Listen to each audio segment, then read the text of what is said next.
The Lord is in this place. Not enough unless you come. Will you meet me here again? 'Cause all I want is all you want.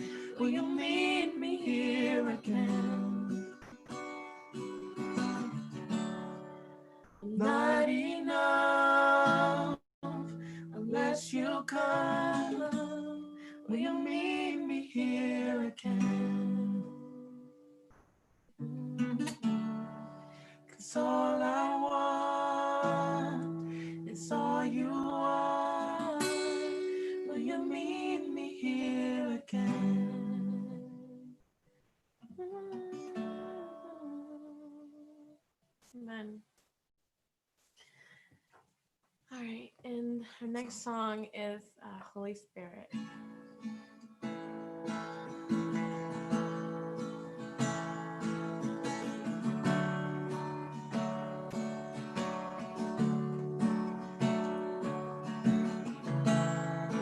There's nothing worth more that will ever come close.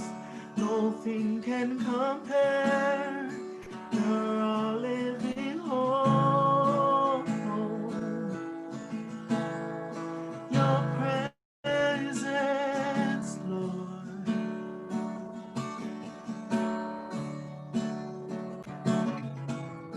I've tasted and seen of the sweetest of loves, when my heart becomes free and my shame is undone.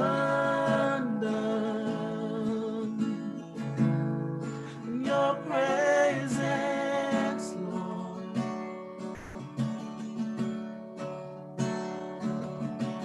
Holy Spirit, you are welcome here. Come flood this place and fill the atmosphere. Your glory, God, is what our hearts long for, to be overcome by your presence, Lord.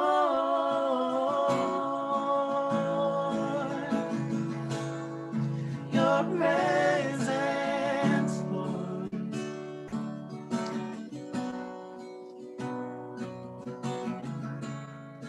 There's nothing worth more that will ever come close. Nothing can compare.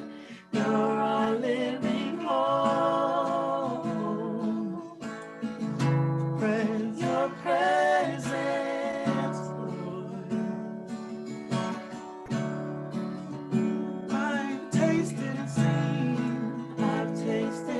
seen of the sweetest of loves, when my heart becomes free and my shame is undone.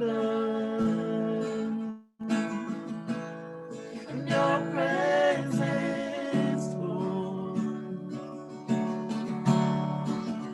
Holy Spirit, Holy Spirit, you are welcome here. Come flood this place and fill the atmosphere. Your glory, God, is what our hearts long for, to be overcome by your presence, Lord.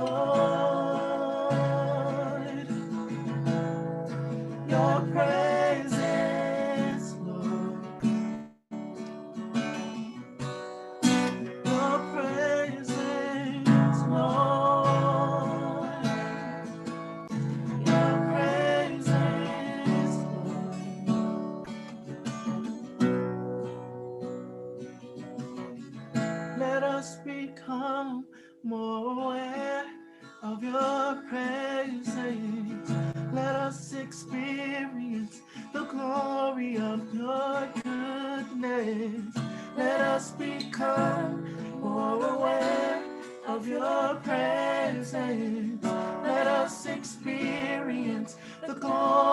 of your goodness. Let us become more aware of your presence. Let us experience the glory of your goodness.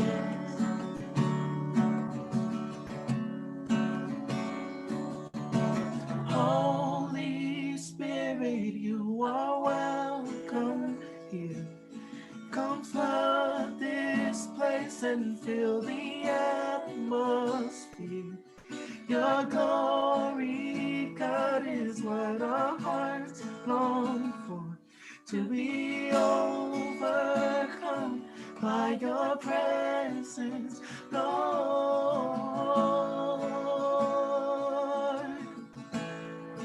Your presence, Lord.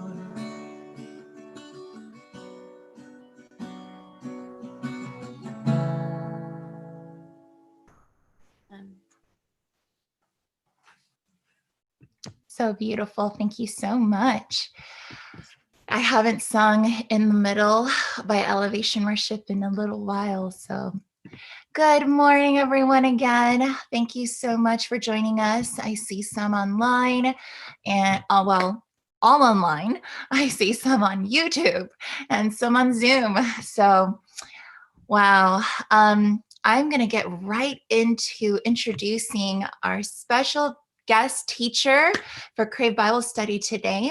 So if you were with us last week, it'll be similar at this time. You're very welcome to turn off your camera, and we'll be back on in about half an hour for Q&A. So if you listen in for the next half an hour and you have clarification questions, feel free to put them in the YouTube chat box or in our Zoom chat.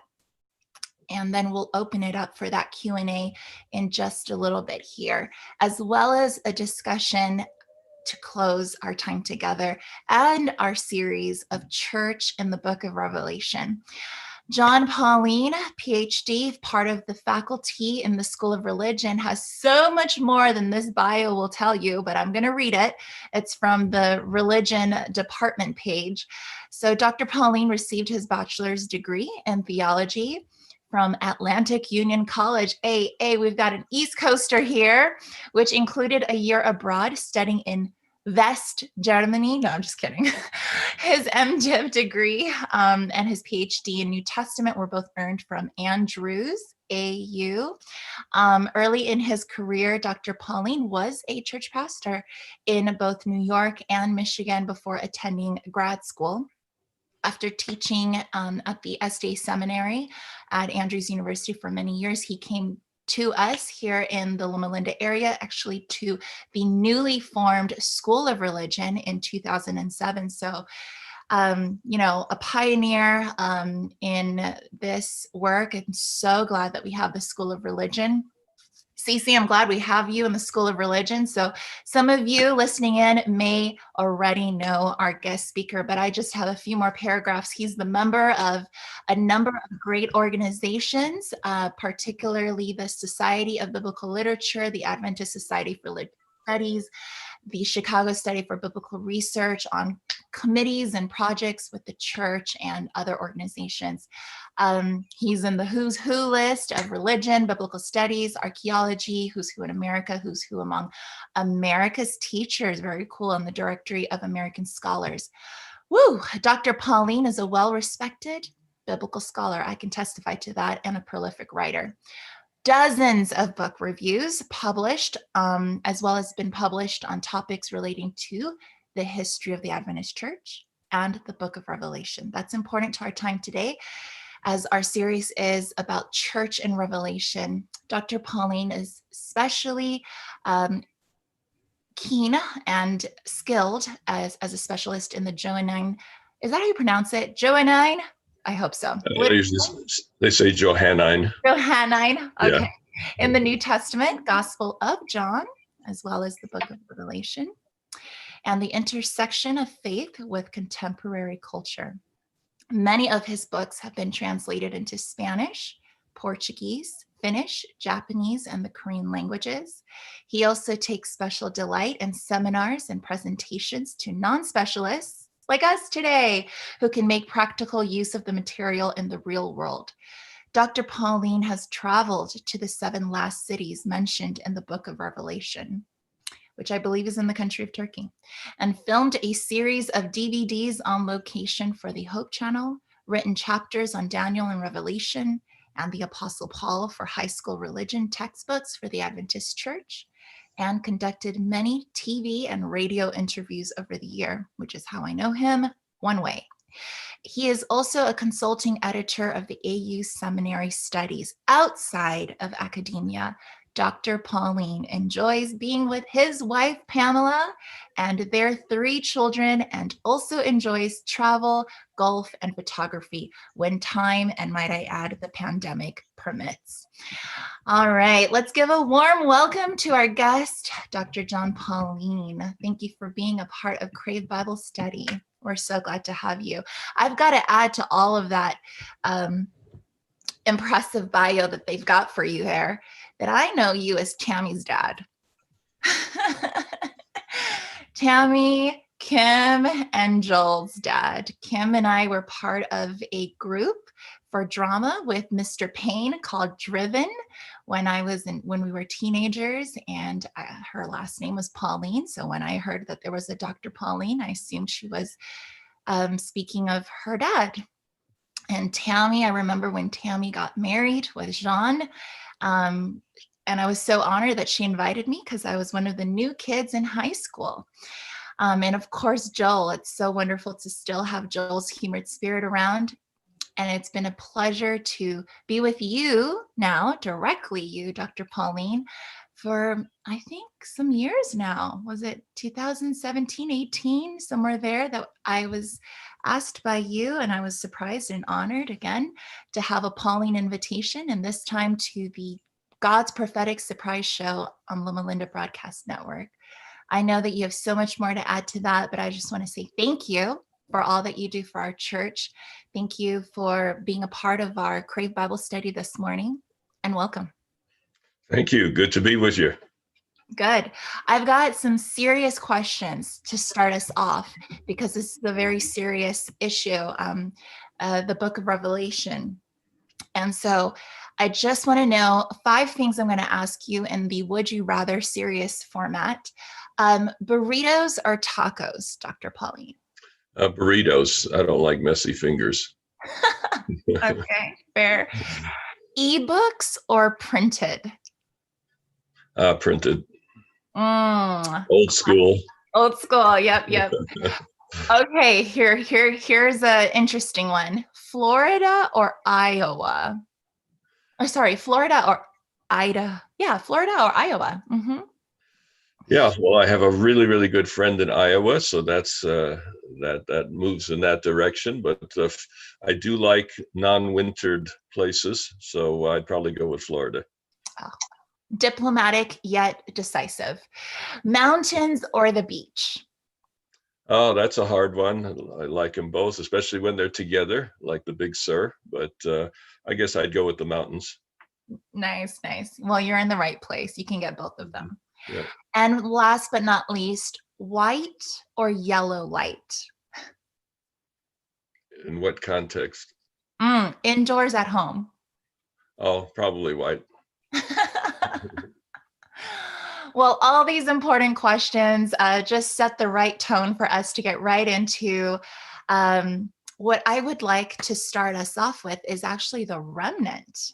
We have talked about how you've taught 3 different categories of the remnant. And so I did talk about historical, faithful, and the eschatological remnant. The differences being historical remnant, an entity that has been set aside or purposed for a very specific time and place in history.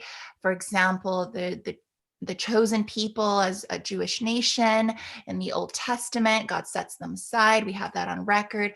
We see that doesn't necessarily mean that a historical remnant is a faithful remnant. Same thing with the early church.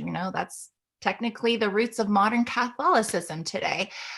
We see that historical entity, those who, when Jesus ascends, remain here on earth. They are commissioned and passioned with the message. It's great, but we see not necessarily that the historical remnant is a faithful remnant. So we can apply the same thing to this 1844 emergent movement called the Seventh-day Adventist movement, a historical entity, certainly with a place in prophecy that I hope at the end of this bantering we'll get to, but not necessarily that this historical remnant means that being a part of this entity means you're faithful. Eschatological remnant, and I will pass this on to you after this, meaning almost to me, how I understand it, a faithful remnant, but in the eschatological time period, a very, very specific time period near the end. So talking about remnant, I know that you taught about monotheistic remnant. I'm intrigued. Would you start us off by talking about the remnant and particularly the monotheistic remnant? Well, as you've brought out, Shifra, Seventh-day Adventists look at the concept of remnant in these multiple ways and see themselves as the final remnant, in the sense that in the book of Revelation, there is a remnant that appears at the end of history, looking forward into the future from John's perspective. The end of history, there's a remnant, and Adventists have identified themselves with that remnant. But the threefold remnant is a point of concern, because if simply being a historical remnant isn't good enough, then in what sense should Adventists think of themselves as the remnant? And I'm glad you gave me a bit of a warning, so I threw this together here that may help us in our conversation. When Seventh-day Adventist pioneers, I need to share screen, don't I? Oh, yes, sure. Here we go. That's my fault. And you should be able to now. All right, there we go. Yeah, so here I was busy looking at it, but no one else could see it. There we are. All right. So Remnant of Revelation, as the Adventist pioneers read the book of Revelation, they connected with it because they saw in there the following, that the remnant of Revelation would be teaching the gospel. They would be interested in the books of Daniel and Revelation, like this group. They would have a message about the heavenly sanctuary. They would keep all of God's commandments. They would warn the world of end-time deception. They would have a message about Jesus, the judgment, and the Sabbath. And all of these you can find in Revelation 10 through 14. If we had 12 hours, we could go into detail on each of these and where and how you find them. But just for now, take it in faith that when the early Adventist pioneers read Revelation, they saw this package of ideas. And they looked around in the world and nobody was teaching a package like this. Maybe bits and pieces. Some people were talking about Jesus, others were talking about the gospel. There are people interested in Daniel and Revelation, but basically nobody was teaching this whole package. And so they basically said, well, somebody needs to do it. And so the reason that Adventist teaching sounds so similar to the book of Revelation is that the pioneers got it out of the book of Revelation. So the Seventh-day Adventist Church is an end-time movement founded in the teachings of Revelation, the conviction that God, 2,000 years ago, knowing the future, prepared the message that would connect with the world in a special way.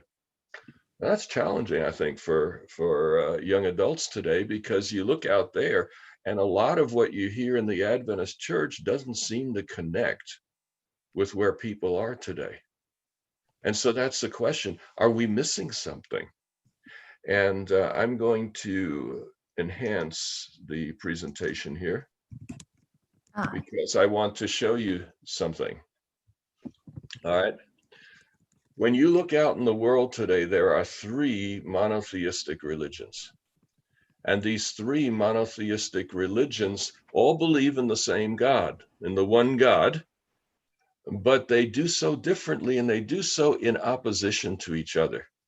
And that's kind of frustrating, I think, for many today. How can you have three faiths witnessing to the same God and yet being so different? And when you look at the core values of Christianity, they are gospel, grace, and Jesus. And Christians are very, very fond of these three, but Jews and Muslims, they resist those.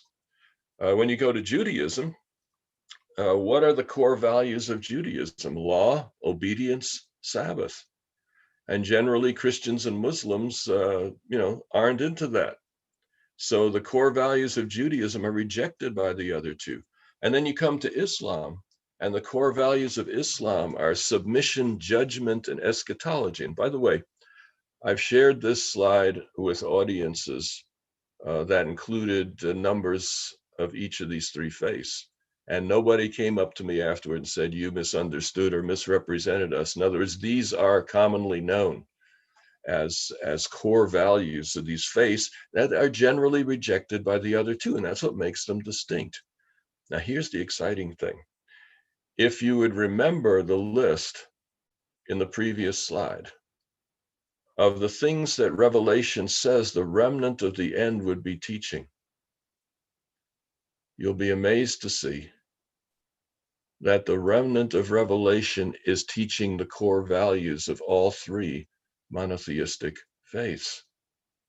In other words, the message that God planted in the book of Revelation is a message that every monotheistic faith can relate to in today's world.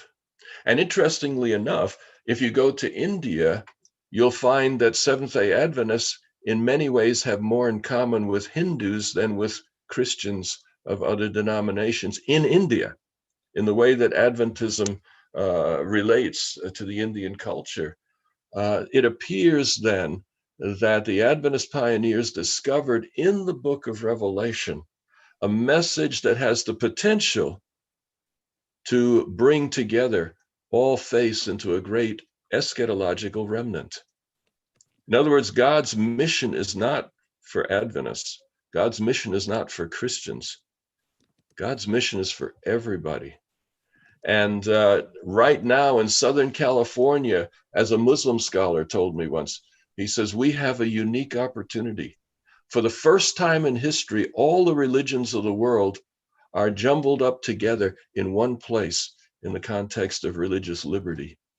This gives us the opportunity to reach out, connect, and build bridges that was never possible before.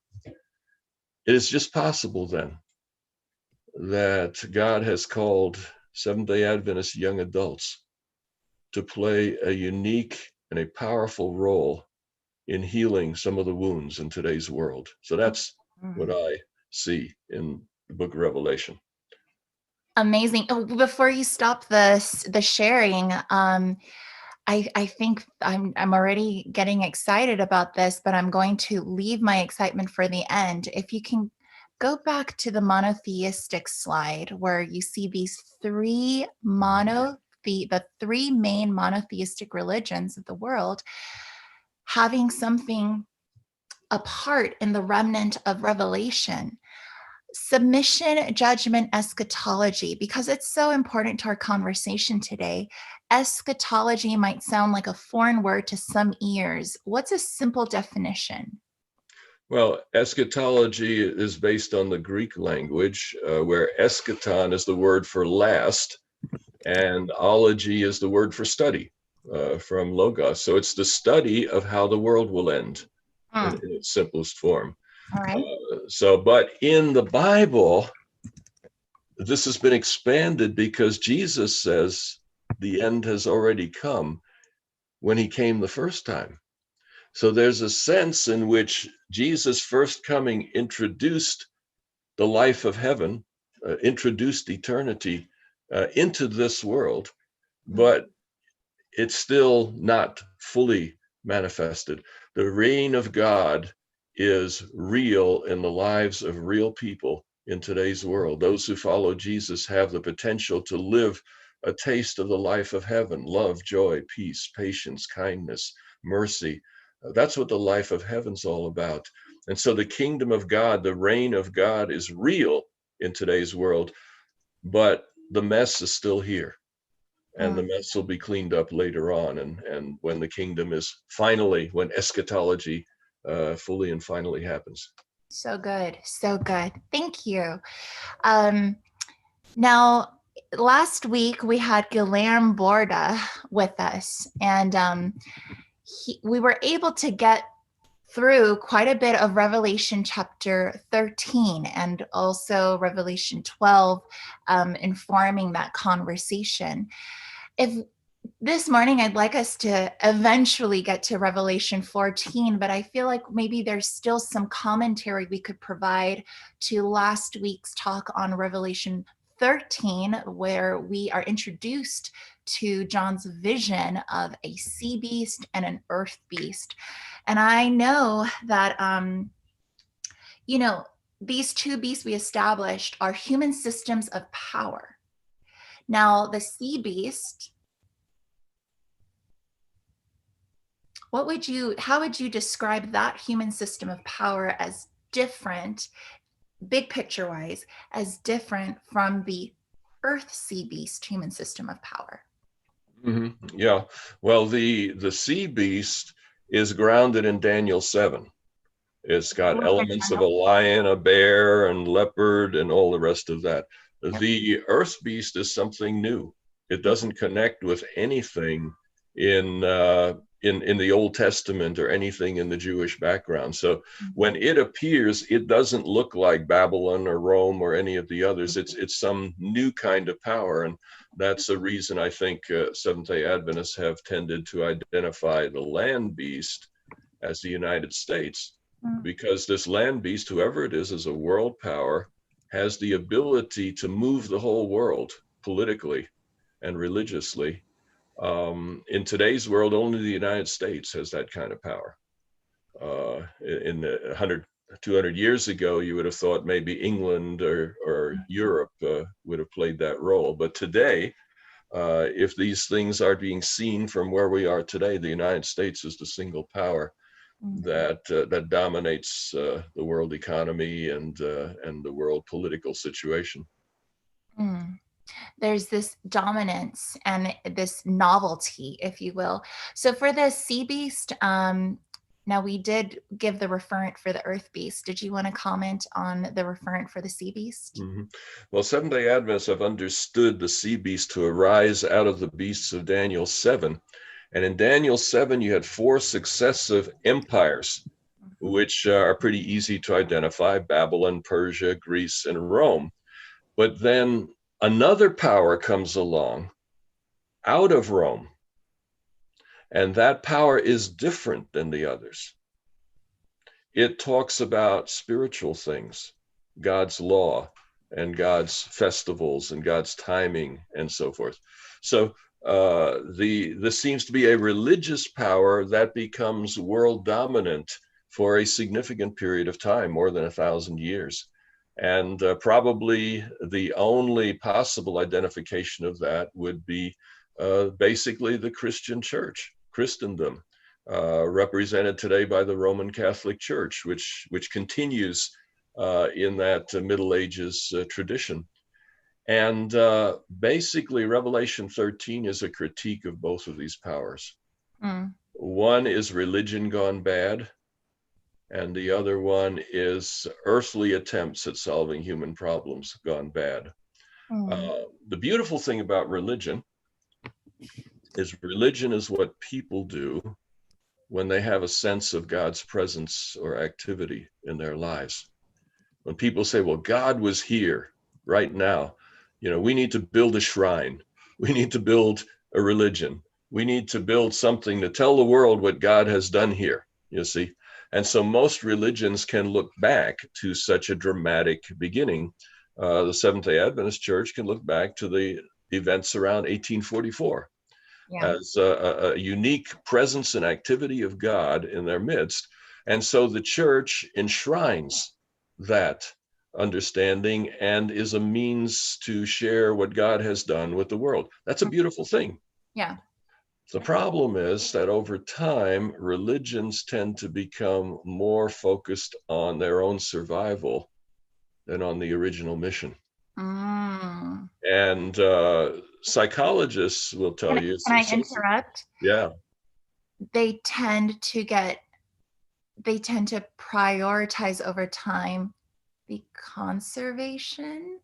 Conserving the institution. Conserving the institution. Yeah. Interesting. Rather than promoting the radical ideas that made that institution so unique. Revolutionary. Yeah, revolutionary. That's right. Mm-hmm. Okay. So,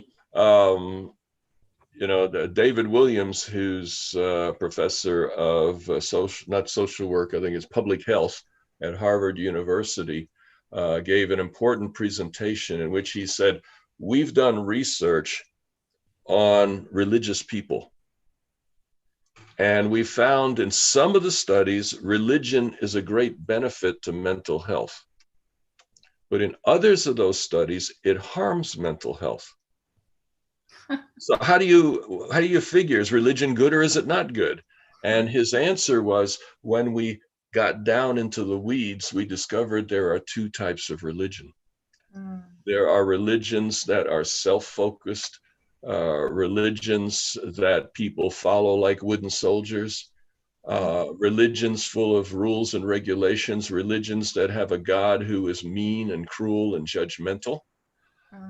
Those kind of religions are devastating to mental health. And you can see changes in the brain, in the physical structure of the brain, that happen when people have that kind of religion. So religion can be very destructive. On the other hand, a religion which is focused on a genuine relationship with a good God who is gracious and kind, a religion that encourages people to live for others and to serve, etc. Those religions provide deep meaning and purpose and have strong positive implications for mental health. So what God is doing in Revelation 13, the big picture story, is he's telling us, just because someone names the name of Jesus, this entity, this beast from the sea, looks like Jesus Christ. Right. And the earth beast has lamb-like horns. Yeah, that's right. So just because it looks like Jesus, just because it talks like Jesus, doesn't mean that it's really serving Jesus or giving you a healthy approach. And that's why it's important for each of us, as we examine the options that are out there in the world, to gravitate toward those which are healthy, those which help people, those which change the world. And as you can see, Seventh-day Adventism was designed by God in the book of Revelation. Designed by God to have that kind of powerful blessing effect on the world. Are we living up to that kind of mission or not, is the challenge we take home from a session like this, I think. Yeah, are we faithful to that historical purpose? You talked about I don't want to move on too fast from this. You can actually see the negative effects of religion on the brain. You can also see the positive health effects of good religion on the brain, right? And I guess it's even suffice to say that for that, you can just say good religion is that which affects your brain well. The maker made your brain and wants it to be well, and you can see whether it's helpful or not. Yeah, I think everybody knows about MRIs, and we've got a couple of physicians here, so I'll speak with great ginger. I think it's fMRI is the designation it goes, but there's a type of scan that actually can show the strong and weak areas of the brain and how they are moving and changing and growing. And these are specialized studies within the psychology of medicine.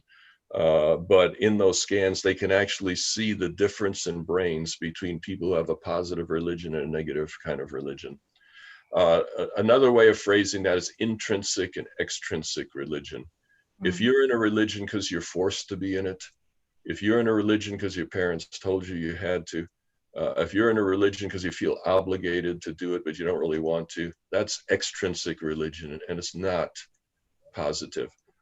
Intrinsic religion is when it's become your own, when you've Mm. embraced it for yourself. Yeah. And our audience today, I think, is largely people in that category, in that time of life when you're making those decisions. Will I embrace the faith of my parents? Mm. Have I found something more positive than Mm. what my parents raised me with? I love that. Something that I feel God is calling me to, and embracing it as your own, not just doing it to do it, but embracing it as, this is who I am. This is my identity.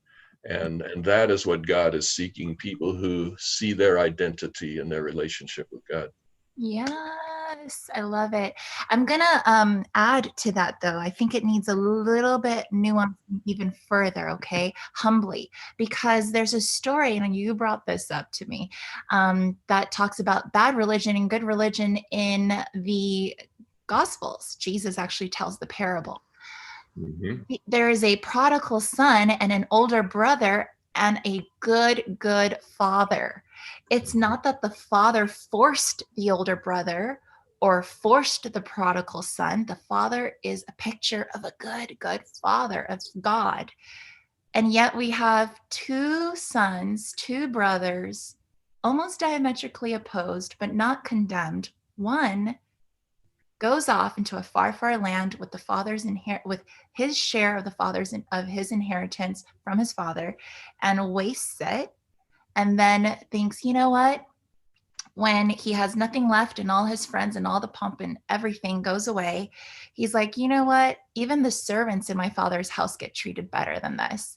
And as he's eating some pig's pen, you know, fast food, he's like, I'm just going to go humble myself and ask to be a servant in my father's house. They get it better there. Maybe not as a son. I'm too unworthy for that. And so he comes back, and his father is outside of the house, open arms. And when the father sees his son coming back, he runs, picks up his cloak, and runs towards his prodigal son. Now, we know that that is a beautiful moment. There's a ring that's given, a cloak, a fattened calf that's told, a party that's sent, that's, you know, commissioned. But then there's this older brother vibe, and it's like the Debbie Downer of the story. You know, there's like all this wonderful like reunion and heartfelt joy of a son come back home, and then the story's not over. There's this older brother picture that's like a guy who stayed home, never betrayed his father in terms of inheritance, never wasted it, always was at home, faithful in a sense, and yet portrayed by Jesus not as faithful, correct? So tell us more. In terms of Revelation, how do you see the prodigal son, older brother religion? Well, keep in mind that that's one of three parables in Luke 15, Lost sheep. and that in each of them there's a party at the end. Oh, But lost the one. first two parties are in heaven. There's rejoicing in heaven over, you know, one soul that is lost. When the sheep is found, the shepherd rejoices, but there's rejoicing in heaven. Now, he doesn't say that It's true. for the prodigal son, but the implication is the father is not a human father. The father is God. The party is in heaven.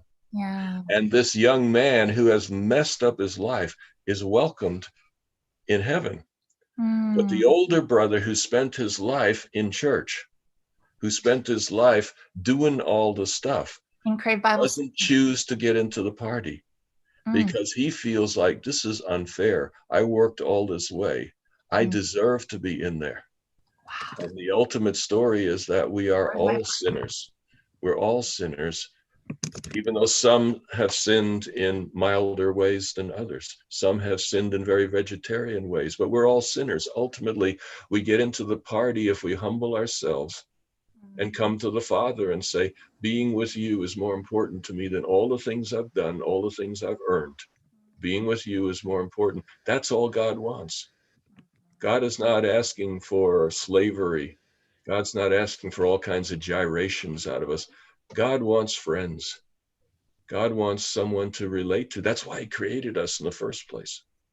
And sin has kind of messed that up, but he wants us back, and he's willing to take us back and to heal us and change us. But we've got to come. And there are many people sitting in churches who aren't really God's. I think one of my colleagues said, we were talking about this once, and he said, God has many whom the church doesn't have, and the church has many whom God doesn't have. Wow. Whoa. And Ellen White put it this way: the majority of God's people are in Babylon. Absolutely. And that when the end time comes, many in the church will leave, and many from outside will join in. So this sense of division, even inside the church, that not all have embraced the true faith of relationship with a good God. And the older brother was with the father. In a sense, you could look and say, well, he knew that being with the father was more important, but he didn't know that he too was a sinner in need of God's grace, forgiveness, and mercy. So that truly is a beautiful way to look at Revelation 13. We see religion gone bad, but we have hope for the true beauty and benefits of religion, being healthy for us, being humble that we are all sinners, and knowing and that just informing our run as God runs to us. Also, earthly attempts at solving human problems. We probably need to, at this point, I don't know if you have anything you want to say before we transition into Revelation 14, but I'd like to soon make that transition. If we're going to transition, now would be a good time. All right, let's make that hard. Later, there won't be time. Okay, so I think it would be really nice for us to read the three angels message. So if I can have a volunteer, maybe could I ask, can someone volunteer in the chat? I would love to have someone read Revelation 14, 6 through 12. Who has a browser and a Bible? Could we have Cece? Could we have Don or Chris here? And it is Revelation. Awesome. Thank you, Adon. Revelation 14, 6 through 12. Adon, if you could just read the whole thing, that would be great. And you can turn on your camera when you're ready, or you can read to us through the beautiful profile pic that you have. Okay. Here we are. Hey, guys. So go ahead. Verse 6 through 12, yes? Yes. Okay, sounds good. Then I saw another angel flying directly overhead with an eternal gospel to proclaim to those who dwell on earth, to every nation and tribe and language and people. And he said with a loud voice, "Fear God and give him glory, because the hour of his judgment has come, and worship him who made heaven and earth, the sea and the springs of water." Another angel, a second, followed, saying, "Fallen, fallen is Babylon the Great, she who made all nations drink the wine of the passion of her sexual immorality." And another angel, a third, followed them, saying with a loud voice, "If anyone worships the beast and its image and receives a mark on his forehead or on his hand, he will also drink the wine of God's wrath, poured full strength into the cup of his anger, and he will be tormented with fire and sulfur in the presence of the holy angels and in the presence of the Lamb.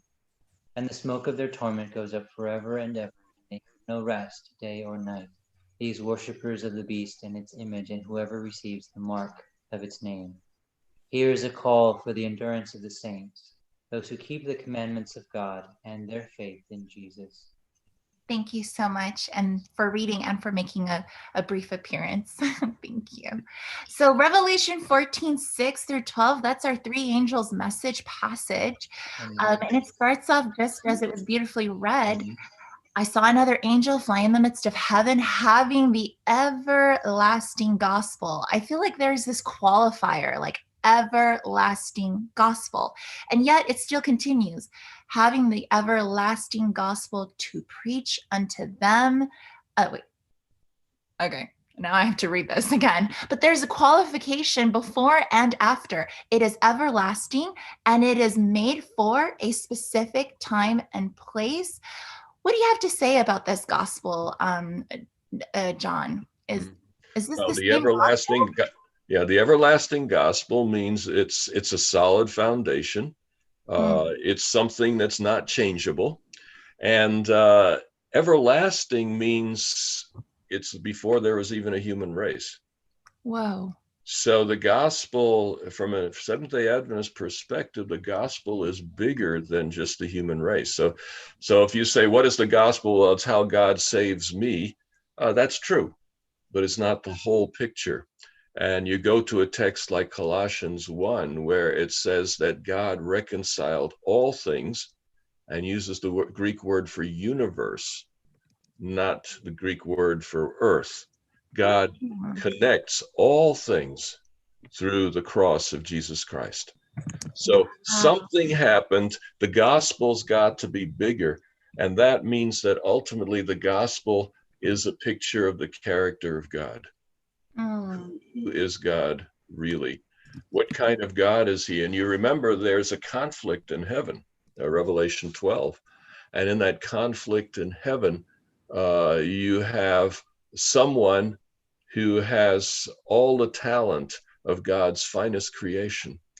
And yet he comes to question God and begins to insinuate that God is not what he claims to be. So there is a challenge, his word against his word in heaven. And there's two ways you can meet a challenge like that. You can squash the opposition, crush them out, and then tell everybody, all right, if anybody else acts up, you're next. You see, God could have chosen that approach, but he didn't, because it wouldn't have been consistent with his character. God's character is grounded in love. The Bible's clear on that. Love is a mushy word, so we need to define it more carefully. But love essentially means other-centeredness. Love is that the needs and interests of others become your central focus. All of us love in part. I don't think any of us are truly, fully other-centered, but God is. So now you have a problem, all right? God is truly other-centered. Satan has chosen to become self-centered. The universe is divided between those who are following God's ways and those who have descended into self-centeredness. And that's the mess we see in the world today, full of self-centeredness. The cure for self-centeredness is God's love. That's the gospel. That God is relentlessly loving toward those who oppose him. And that's where the prodigal son story comes in again. Because the father represents God, and he never spends a day without standing on the porch, looking down the road, wondering if his boy will come back. But notice he doesn't go get him. Yeah. He doesn't grab him by the hair and drag him back home and say, where's my money? Oh my goodness. He's simply standing on the porch looking for this reprobate. That is a picture of God. Beautiful. In the story of Jesus. So Jesus came to reveal what God is like, and that's the gospel, the heart of the gospel. He manifested that through sacrifice. He manifested that through many other metaphors, ransom, etc., that people have used for the gospel. But at its heart, the gospel is that God is on our side, and that he doesn't force anyone. He believes in freedom. And that means that it's up in the end to those who choose as to whether they want to be part of God's other-centered kingdom or remain in Satan's self-centered kingdom. Yeah. It's a long answer to a partial question. You probably have more. Yes, I do have a little bit more, but it's so beautiful. The gospel truly is everlasting. I love what you said about using the Colossians, using the word universe, that through the cross of Jesus, the universe was connected, reconciled.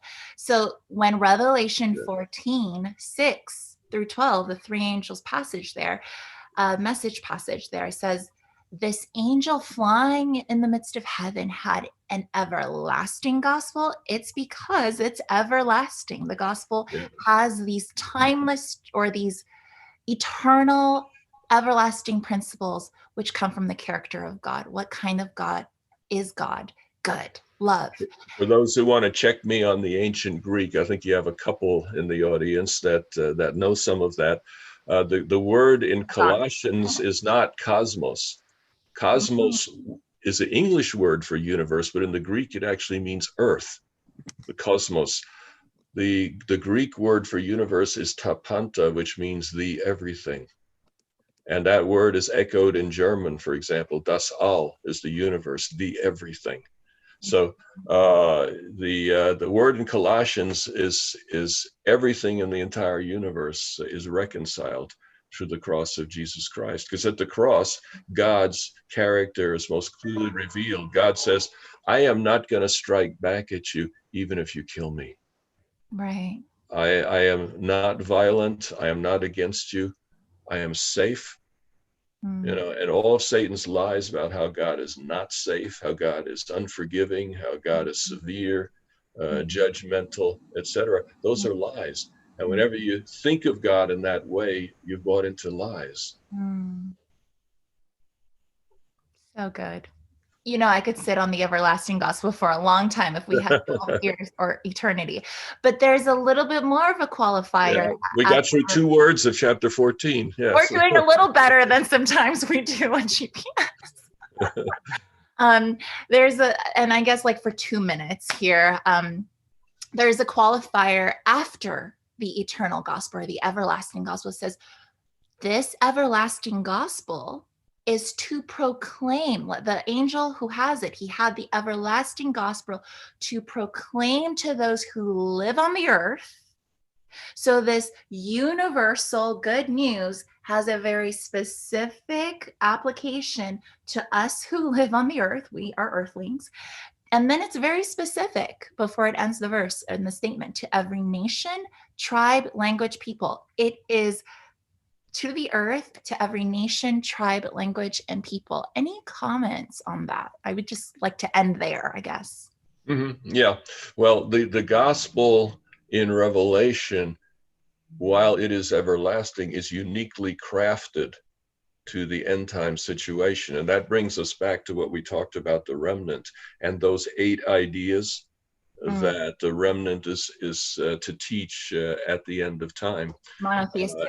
And in those 8 ideas, we see the unique application of the gospel. And I showed earlier how that package of ideas is uniquely crafted for today's world. I'm amazed I didn't see it for 40 years, but just suddenly, after studying Islam and others, and so I said, wait a minute, they believe some of the same things that the book of Revelation teaches. In fact, if you want to get Muslims interested, tell them, hey, let's study the book of Revelation. And they're very big on end time stuff. Let me share one more thing, Shifra, before we go to the questions, because if this is as astute a group as I think that they are from the various occupations that they hold, you got to ask the question, what does the torment and the torture of the third angel have to do with this loving, good God gospel? Okay. And if you were to take the character of God as being defined by verses 10 and 11, you'd come away saying that God is disgusting. I don't want to have anything to do with him. If you start with the assumption that God is the way the Bible portrays him, that when Jesus washed the disciples' feet, he was showing what the Father is like, that if the Father had come down, he would have washed their feet too. In other words, there's no good cop, bad cop. God is completely united in its goodness, in love, and all the rest of that. All right. So what do you do with the torment and the torture? I think the best answer I can come up with is that at the end of the world, God is faced with a horrifying realization. He's about to lose a large proportion of his children. Any of you are parents, you know what that's like. What would happen to you if you lost one of your kids? It would be devastating. Imagine if you're a heavenly parent who's going to lose millions and billions of his children. What would you do if you were in God's place? Would you raise your voice and say, please listen to me. Please consider where you're going. Sin is destructive. The only reason you're alive today is because I've exercised special power to keep you alive. Sin will destroy you in almost an instant. And God is pleading with them. A God who will not force can only plead. And the language is strong, but perhaps it's kind of like a school teacher who's just informed that the school is on fire and got to get the kids out as quickly as possible, but the kids are in chaos. It's the day before Christmas, and they're not listening. This is a teacher who never had to raise her voice in all of her years as a teacher. Is she gonna jump up on the desk, stomp her feet, throw erasers, scream to get those kids' attention to save them? Of course she would. If your son is approaching the edge of a cliff and doesn't even realize just chasing a butterfly, will you scream and sound like a berserk parent? Yes, you will. You see, will you grab him by the hair to keep him from going over the cliff? Yes, you will. You see, so there's no contradiction between love and raising your voice if raising your voice is necessary for love to exist. And that's what I see happening. The third angel's message is a God who's about to lose many, many, many of his children. And one last time, he says, please, will you listen? This message is for you. Yeah. I am for you.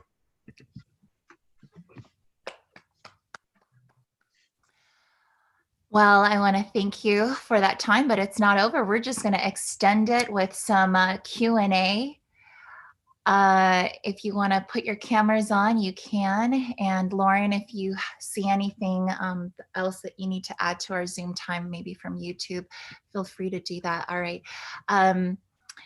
Comments or any questions from us here today?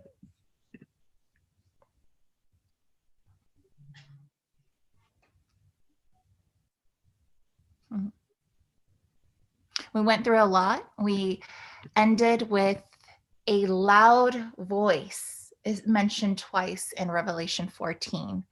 The picture of a loving God raising his voice through these angels' message, right? These messages with a loud voice saying, please, sin will destroy you. No force, but there's an appeal.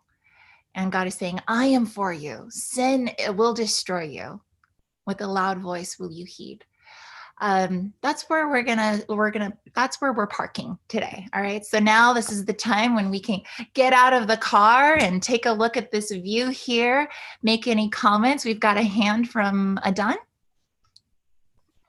Yeah, I was thinking about the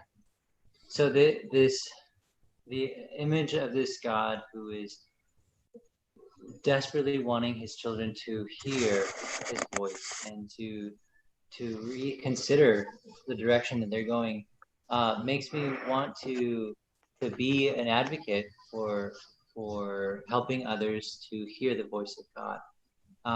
And I believe that is what many have chosen to do, and then also have done that in a way that may have pushed others away from God because they're so forceful about, like, you cannot miss this. Don't, like, kind of like beating the Bible over the head, but that wasn't their intention. So I'm wondering, how can I share this gospel message in a way where I know that I'm actually, like, doing the work without pushing people away? Okay. Well, that's very, very, very, very sharp question. Yeah. And that is, God took a risk. I mean, look at how many things God said and did in the Bible that have been used against him. This God is severe, he's judgmental, he's unforgiving, etc. I mean, look at Adam and Eve in the garden, one little mistake, one little apple, and you're out of the pool, you're done. No second chances, etc.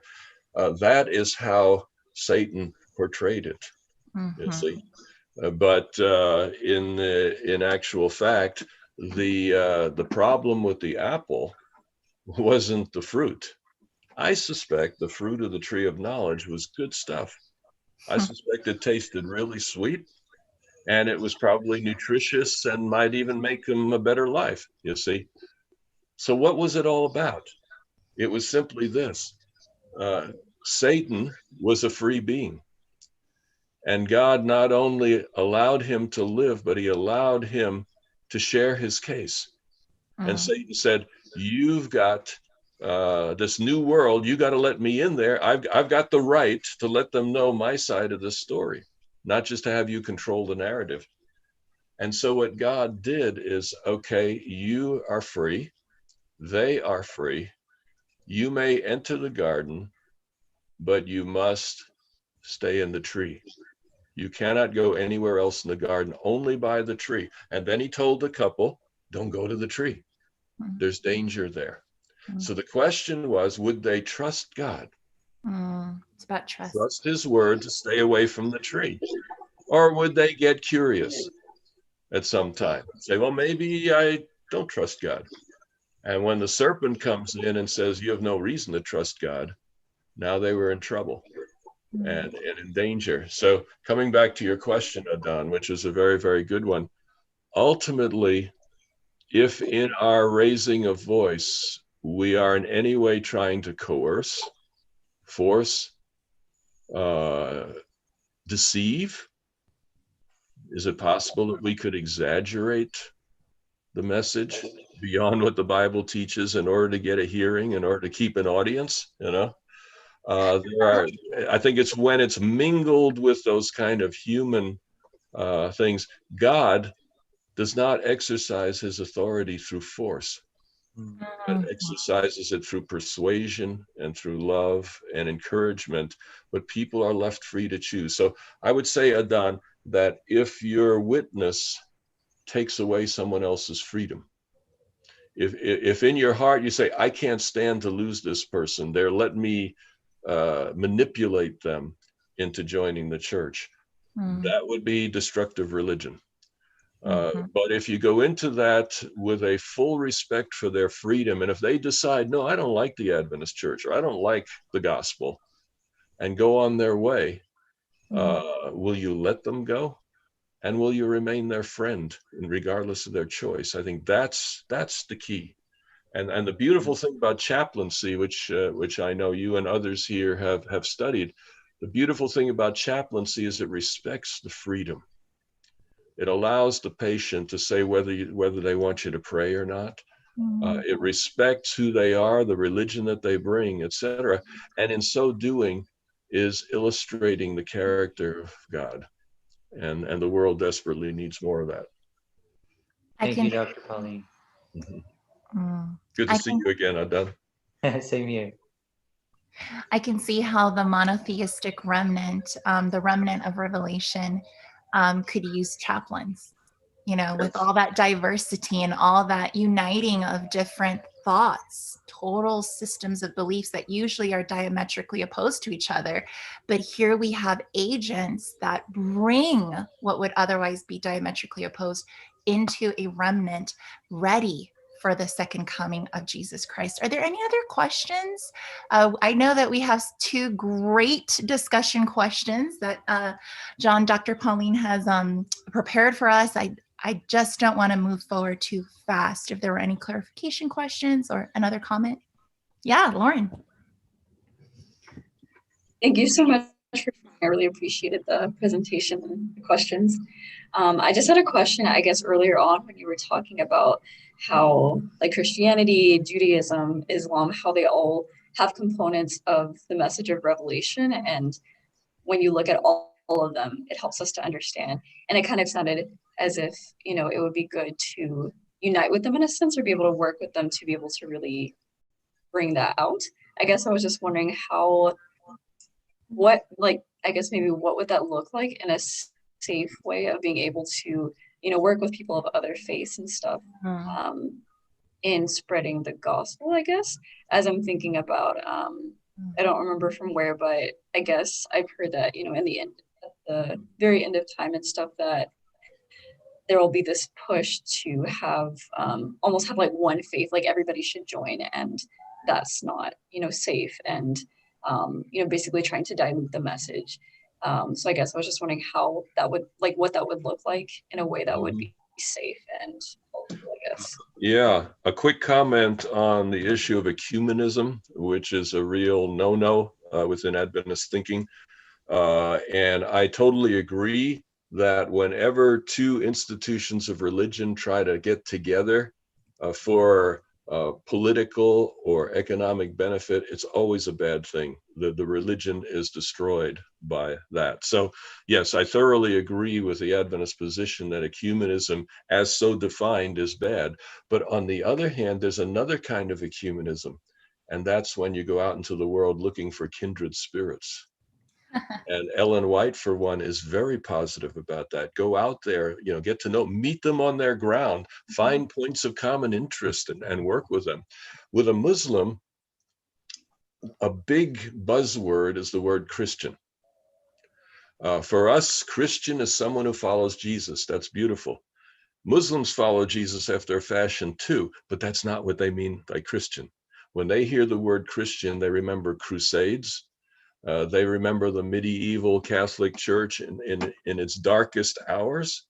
They remember smart bombs and others who have hurt them through the centuries, etc. So a Christian is someone who worships idols, someone who's essentially Catholic, someone who is violent and hurtful, etc. So if you introduce yourself as a Christian, the discussion will go sour in a hurry. The neat thing about it is you can simply introduce yourself as a Seventh-day Adventist. Trouble hearing you. I'm a Seventh-day Adventist. And I say, well, what is that? Well, Seventh-day Adventists are people who don't drink alcohol and don't eat pork, and they believe in the judgment and the last day. Sounds like a Muslim.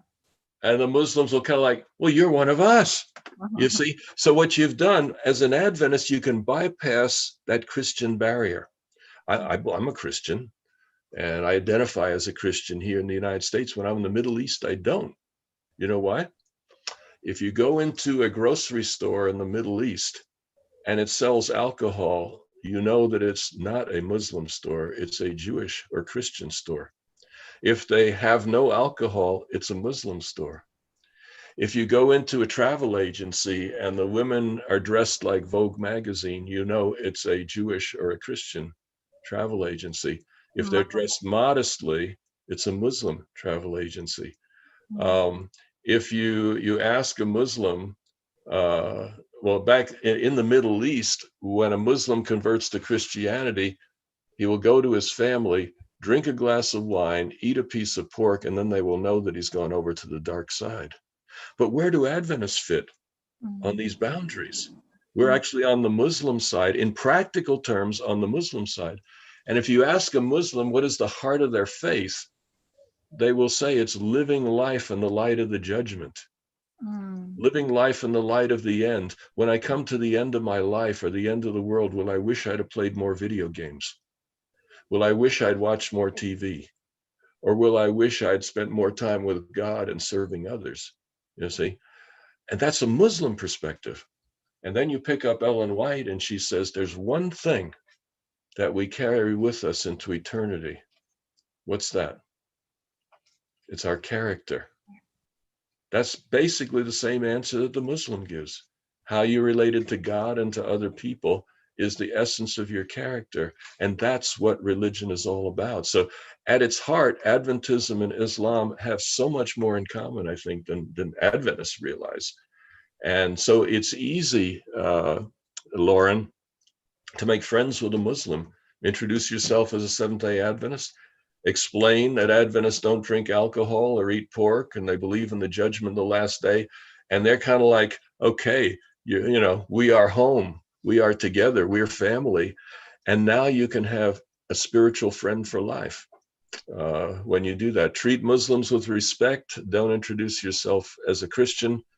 And you'll find that they're very easy to get to know and very easy to become friends with. And they know a lot about prayer, so we can even learn a few things from them on that subject. Would you like to go into the discussion questions at this time? I did write them down if you want me to read them, but if you have yours, you can. Go ahead, share what we talked about last night. All right. So this is open for everyone. We're hoping that you can all be part of this. It's 2 questions and we're nearing our hard end time. So I'm going to put maybe 3 minutes on this one because it's just an easy starter question. When you think about our generation, particularly the secular generation of today, where is their hope?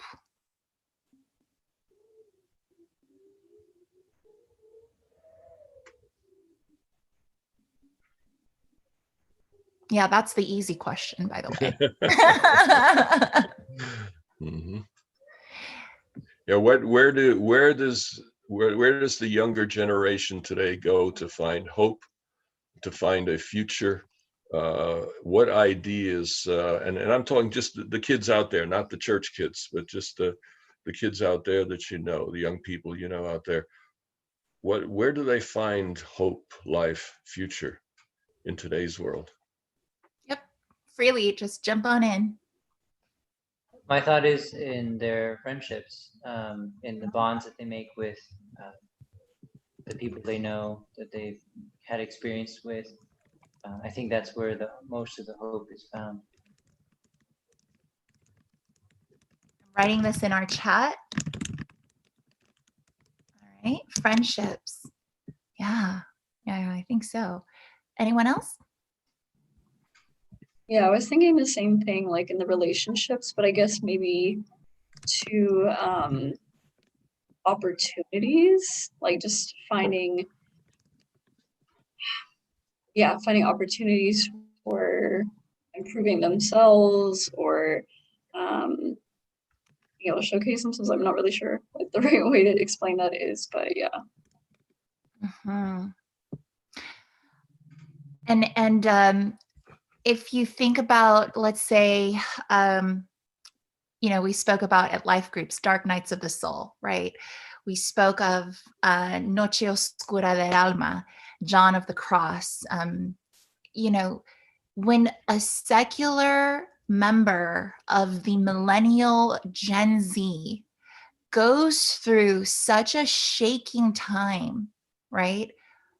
Where's their first go-to for hope? I think friendships has been, discussed here. We go to our peers. Would you still agree with that answer, Adun? Yep. Relationships, opportunities. Lauren, did you want to talk about that? When there's a shaking of the soul at dark night, because I kind of want to go from there to the next question. Do you think that the first go-to for a source of hope would be a place where that they can, you said opportunities to be themselves and show themselves? They find hope there first? Like that would be their first go-to? No, I think I wasn't really understanding the question. I guess if there's like a shaking type thing, I wouldn't think that necessarily. Yeah, I think more so just kind of the relationships. I'm not really sure what else. Relationships. It's so key. Okay, this is great. I actually love this. And any answer would be enlightening, but these answers are wonderful as we transition to this next question. What is the so knowing where our Gen Z's millennials find hope, even in the dark nights of the soul, if you will, in their first phases when they awaken to a hard time, a shaking time, what would you say, everyone, this is open, is the eschatological story? Okay, so eschatological meaning related to the end of the world, okay? What is the end of the world theological, okay, as Christians, as SDAs, what is the eschatological story of this generation? Let me reframe it. What is the eschatological story that the gospel is best framed in for today's Gen Zs and millennials to be receptive of it? Okay. And I suppose suggested stories would be things like Star Wars, Lord of the Rings, etc. But the question is, which of those stories has most gripped the younger generation? That's what I'm interested to know. What do you Of think all is the stories out there, Superman, Avengers, whatever you want to say, of all those stories out there, which one do you think has gripped the younger generation the most? And here's what I'll do. So instead of putting the pressure for you to come up with the story, and that's when you're going to unmute your square, let's brainstorm. Okay, let's brainstorm. No wrong answers. Let's just throw some darts. What are some thoughts? All right, I see motion to unmute.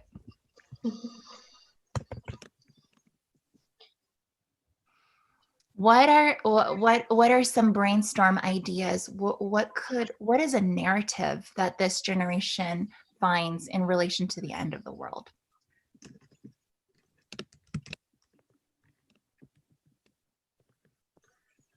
Yeah, I guess I was kind of thinking of, I guess, like some of the examples that you mentioned and stuff of like superhero movies and stuff like that, I guess, as somebody that, yeah, is powerful and is able to save other people. And I guess going back to like the whole relationship thing, I mean, I feel like a lot of people just want to know that somebody really loves and cares for them. So I mean, obviously, can find that in relationships with friends or family and stuff like that. But just kind of thinking, I guess, in general, like what would be most meaningful, just having unconditional love that's without judgment, and kind of what we were saying before with religion, that I feel like a lot of people have experienced religion in a way that hasn't been healthy, or they have faced a lot of judgment either from their picture of God or in the church. So it's like, even though God is non-judgmental and is all loving, I feel like a lot of people don't really know that or haven't experienced that personally. But if they did, I feel like that is something that, would be captivating to them.